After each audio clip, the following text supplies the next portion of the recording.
Hello à tous, bienvenue sur C0, j'espère évidemment que vous allez bien. Je sais, en ce moment je suis pas forcément très présent, mais voilà, on a une journée qui est un peu verte. Bon, malheureusement la semaine a été assez violente et c'est ce qu'on va regarder ensemble. Et puis on va regarder un petit peu les causes aussi. Qu'est-ce qui aurait pu se passer sur ce marché? Pourquoi le marché des crypto-monnaies, il fait la tronche? Bref, on va regarder vraiment tout ça ensemble et en détail pour comprendre un petit peu vers où on pourrait aller. Et je peux vous dire que la situation est loin d'être évidente à analyser. On est vraiment dans une période ultra complexe pour l'univers du Bitcoin et de nos crypto-monnaies préférées. En tout cas, j'espère que ce sujet t'intéresse et si évidemment le sujet t'intéresse, tout ce que je vais te dire, tout ce que je vais te proposer, c'est bien évidemment de rester avec moi et on y va. Let's go!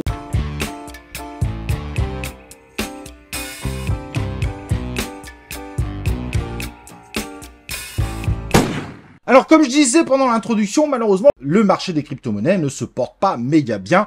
On a eu des sacrées baisses dernièrement. Vous vous rappelez, il y a deux vidéos, je vous avais dit, c'est soit le bull run imminent, soit le crash imminent. Malheureusement, là, sur le coup, on est plutôt parti vers un crash imminent et un crash qui pourrait finalement peut-être continuer un petit peu. En tout cas, c'est vraiment pas gagné d'avoir un retour à la hausse aujourd'hui. Mais évidemment, si vous avez des bonnes stratégies, comme des stratégies sur la volatilité, vous bénéficiez évidemment de cette période. Et ça, c'est tant mieux. Alors forcément, juste pour rappel, en ce moment, je peux pas faire beaucoup de vidéos. Je n'ai pas d'internet à la maison. Je peux même pas faire de live.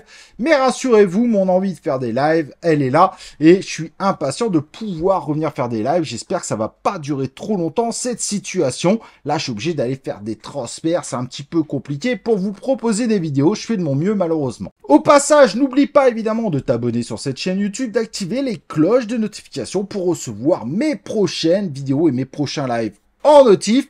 Et n'oublie pas le like et le commentaire sur cette vidéo pour soutenir cette vidéo et pour soutenir cette chaîne qui continue de grandir grâce à vous, bien évidemment. Du côté du Bitcoin, forcément, c'est pas vraiment l'euphorie. Le Bitcoin qui est passé aujourd'hui à 64 800. Alors peut-être que au moment où vous verrez cette vidéo le lendemain, vous aurez peut-être un meilleur Bitcoin, bien que j'en doute. On n'est pas a priori parti sur une tendance vraiment haussière, mais finalement un Bitcoin qui arrive malgré tout à résister. Quand je dis qui arrive malgré tout à résister, c'est par rapport à nos crypto-monnaies qui, il faut le dire, depuis une semaine subissent une véritable cartouche et sur un mois, certaines crypto-monnaies prennent vraiment très cher. Bien évidemment, à côté de ça, il y a des exceptions comme le BRET, le NOT qui font des scores incroyables sur un mois, le NS qui s'en sort évidemment très bien, Jasmy également, Uni, Lido, XMR, PP et ETH s'en sortent assez bien et Pendle également et un petit retour de Kaspa.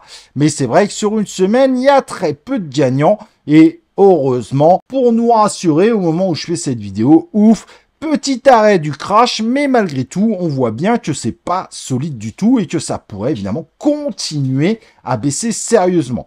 Si on regarde évidemment du côté du top 200, on a des très bons scores aujourd'hui, mais n'oublions pas que au-delà des scores qu'on a aujourd'hui, on a eu une semaine très difficile comme le Trump MAGA qui a pris une cartouche phénoménale, moins 40% sur une semaine. Il est en train d'être délisté sur un certain nombre d'exchanges, ce qui potentiellement ne l'a pas aidé évidemment à faire les meilleurs scores de la semaine. Ou en tout cas, il a fait les meilleurs, mais en rouge.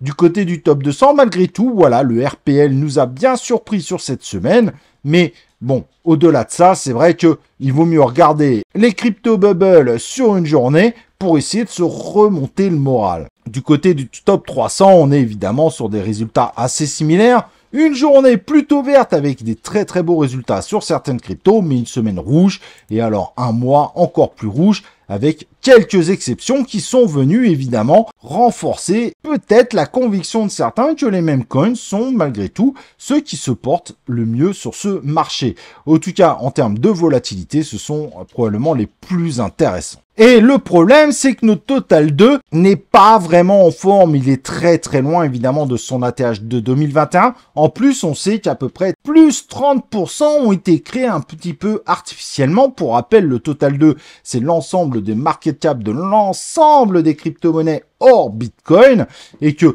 eh ben, depuis 2021, il y a plus 30% qui se sont rajoutés avec des nouveaux tokens sur les projets existants et tout simplement des nouveaux projets. Donc, il est un peu artificiel. Donc, on imagine que finalement, pour être à l'équivalent au niveau de vos cryptos dans vos wallets, si vous étiez là, évidemment, en novembre 2021, il faudrait un market cap à au moins 2000 milliards et on y est très loin puisque aujourd'hui, on est à peine à la moitié. Et c'est pour ça, évidemment, que très peu de crypto-monnaies ont réussi à dépasser leur ATH ces 2 derniers mois. Si c'est 0,1% des crypto-monnaies, c'est déjà pas mal. On parle évidemment des crypto-monnaies qui existaient en novembre 2021. Mais évidemment, tout le marché ne se porte pas si mal puisque la bourse américaine, qui avait été un peu chahuté avec les discours de la Fed, comme quoi ils allaient baisser qu'une seule fois les taux d'intérêt, bah finalement, il se porte plutôt pas mal du tout. Il est encore une fois en train de battre son ATH, donc véritable réussite évidemment du côté du SP500, mais en revanche, on pourrait pas dire du tout la même chose du CAC 40, donc de la bourse en France, des scores très décevants évidemment globalement et pas qu'en France, au passage, plutôt globalement en Europe avec la situation des élections européennes qui a fait peur au marché économique, la France qui le subit encore plus avec ce qui se passe aujourd'hui. Il y a une véritable instabilité politique qui met vraiment le CAC 40 en peur totale, qui pourrait encore bien descendre. Malheureusement, ce qui est bien dommage puisque celui-ci avait plutôt bien pump dernièrement. On pourra juste féliciter Nvidia qui arrive de façon encore plus solide finalement à prendre la place d'Apple, le troisième actif le plus valorisé aujourd'hui sur le marché. Nvidia conforte de plus en plus son passage au-dessus d'Apple et ça semble à présent confirmé. On verra évidemment dans ces prochaines semaines. Mais clairement, Apple a laissé sa troisième place à Nvidia après avoir laissé évidemment la deuxième place à Microsoft. Mais ceci n'est pas forcément dû au fait que Apple a connu des semaines un petit peu plus difficiles. C'est surtout qu'Nvidia, avec l'intelligence artificielle, est en carton total. Mais ce qui avait rassuré évidemment l'ensemble des marchés, c'est que le Brent était descendu très bas à 76, puis là, il remonte à 84. Il montre un rebond qui pourrait inquiéter sérieusement évidemment sur l'inflation du futur, même si ça reste raisonnable. Malgré tout, 84 $, bah, on peut s'inquiéter. Voyant les derniers résultats de l'inflation américaine, bah, sur le coup du mois de mai, on pourrait se dire que le mois de juin, ça sent pas très bon, ce qui pourrait renforcer le fait que la Fed, qui nous a annoncé une seule baisse de taux finalement possible dans le courant de l'année, pourrait nous annoncer finalement 0 baisse de taux. Bon, en tout cas, du côté du SP500, ça se porte assez bien, mais la crypto en ce moment n'aime pas trop. La crypto malheureusement subit peut-être son contre-coup des ETF. Ça c'est déjà un peu plus inquiétant puisque on vient d'enchaîner tout simplement 4 journées d'affilée de flux sortants, ce qui représente à peu près 300 millions de dollars. Donc on sent que du côté du Bitcoin, une perte de confiance est réelle sur les actifs et donc ce qui évidemment impacte l'ensemble du marché des crypto-monnaies et que l'euphorie va de plus en plus du côté de la bourse. Mais attention, certains économistes, certes des économistes très pessimiste, nous annonce tout simplement que la bourse américaine est actuellement la bulle de toutes les bulles et que cela pourrait très mal finir avec des baisses allant de moins 90% jusqu'à moins 98% pour certaines valeurs directement intégrées dans le SP500 voire le Nasdaq. Ça paraît très pessimiste quand même, mais ce sont des annonces faites par certains économistes. En tout cas, aujourd'hui évidemment, tout ne se déroule pas comme sur des roulettes. Malgré tout, mes amis, je vous recommande de pas perdre espoir. Oui, là, on a eu un contre-coup. Oui, on savait qu'il pouvait y avoir une possibilité soit d'un bull run qui démarre réellement, soit d'un crash imminent. C'était il y a 2 vidéos de ça qu'on en parlait. Bon, finalement, on a plutôt été vers le crash imminent, même si tous les indicateurs semblaient montrer qu'il y avait un gros potentiel pour pouvoir monter. Mais là, il y a un gros coup de pessimisme et par contre, il faut être clair, c'est très difficile de savoir un petit peu d'où vient ce pessimiste ambiant. Mais on va essayer évidemment ensemble de regarder un peu ce qui se passe. Je pense que c'est quelque chose qui pourrait être très intéressant. Selon le sérieux Satorus, le Bitcoin est en baisse principalement en raison de la diminution des revenus des mineurs, des retraits significatifs des ETF majeurs et de la stagnation du marché des stablecoins, ce qui réduit la liquidité et augmente la volatilité du marché des crypto-monnaies. Donc, contrairement à beaucoup de choses qu'on aurait pu voir, lui met surtout ce type de raison en avant, ce qui est tout à fait discutable. Mais évidemment, ce qui signifie que la clé pour pouvoir avoir une vraie reprise et pas juste des petits rebonds avant un nouveau crash, c'est tout simplement un reversement de tendance du Bitcoin du côté des entrées des ETF. Sinon, ça risque d'être encore assez compliqué et on pourrait finalement vivre encore d'autres cartouches. Bien évidemment, un jour ou l'autre, ça remontera. N'oubliez pas que cependant, et ça c'est la recommandation que j'aurais tendance à vous faire, ne déprimez pas, gérez vos émotions et dites-vous au contraire qu'il y a beaucoup d'opportunités qui se dessinent actuellement grâce à ça. Il est vrai qu'il ne faut pas oublier que les stablecoins au niveau des pays européens c'est extrêmement compliqué, ce qui peut aussi déstabiliser un petit peu ce fameux marché avec des sorties du côté des ETF. Bref, il y a une régulation qui se fait au niveau des crypto-monnaies qui est relativement forte en ce moment, qui est peut-être dans cette déstabilisation. Mais évidemment, un jour ou l'autre, tout ceci pourrait bien revenir bien haut. Évidemment, maintenant, si vous recherchez les choses en vous disant « Mais qu'est-ce que je pourrais recharger ?» Vous avez l'excellent Akash Network qui a pris une cartouche phénoménale. Pourtant, très bon projet et utilisé pour le DePIN qui pourrait évidemment être dans les futures très belles crypto-monnaies. Certains croient encore que NIR Protocol pourrait remonter violemment. Certains pensent que les Layer 2 seront une des plus grosses narratives dans quelques années, comme par exemple le Starknet, l'Immutable, très axé évidemment du côté des jeux, tout en étant Layer 2. Après, vous avez évidemment d'excellentes blockchains comme SEI qui pourraient faire de très belles choses. Mais vous voyez qu'il y a quand même des très belles choses à recharger, surtout que les scores sont complètement fous sur un mois.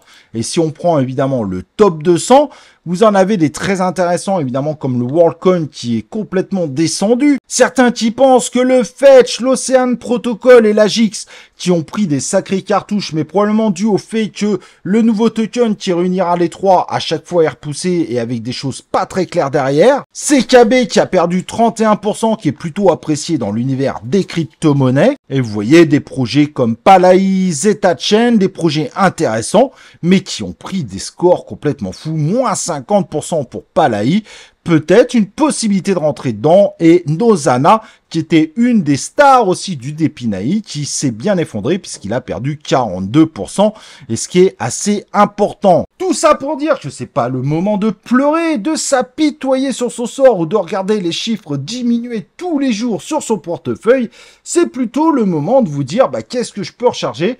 Évidemment, si aujourd'hui tu n'es pas en capacité de recharger, ce que je peux comprendre, c'est donc le moment de commencer à établir de véritables stratégies pour pouvoir te préparer pour l'avenir. Car à un moment, si tu récupères de la liquidité sur certaines montées, parce que tu auras peut-être une des cryptos qui va exploser le mois prochain, la prochaine semaine, au moment où le marché se portera mieux, c'est peut-être à ce moment-là que tu pourras envisager d'avoir une stratégie pour récupérer de la liquidité, pour te dire, la prochaine fois que ça baisse assez sévèrement, je pourrais faire ma petite recharge et du coup, je le vivrai plutôt mieux. En tout cas, peut-être pas le jour J où je verrai mes wallets perdre moins 20%, mais plutôt au moment où ça va remonter et du coup, tes wallets seront bien plus gros à niveau équivalent si tu appliques des stratégies de volatilité. Pour te donner un exemple, moi j'utilise évidemment des stratégies de 10-10, ensuite des 20-20 et 30-30 quand j'ai dépassé des paliers, je me suis remboursé un certain nombre de cryptos. Aujourd'hui, pour te faire une idée, peut-être ça t'aidera pour comparer évidemment par rapport à tes pertes ou tes gains. Aujourd'hui, par rapport à l'ATH de mon wallet, donc l'ensemble de mes crypto-monnaies, je suis à peu près à moins 15%. Donc finalement, c'est une baisse, ça reste une baisse importante, moins 15%, mais sachez que ceux qui hold pour la vie, par exemple, il y en a qui sont déjà à moins 50%, voire plus de pertes depuis leur ATH.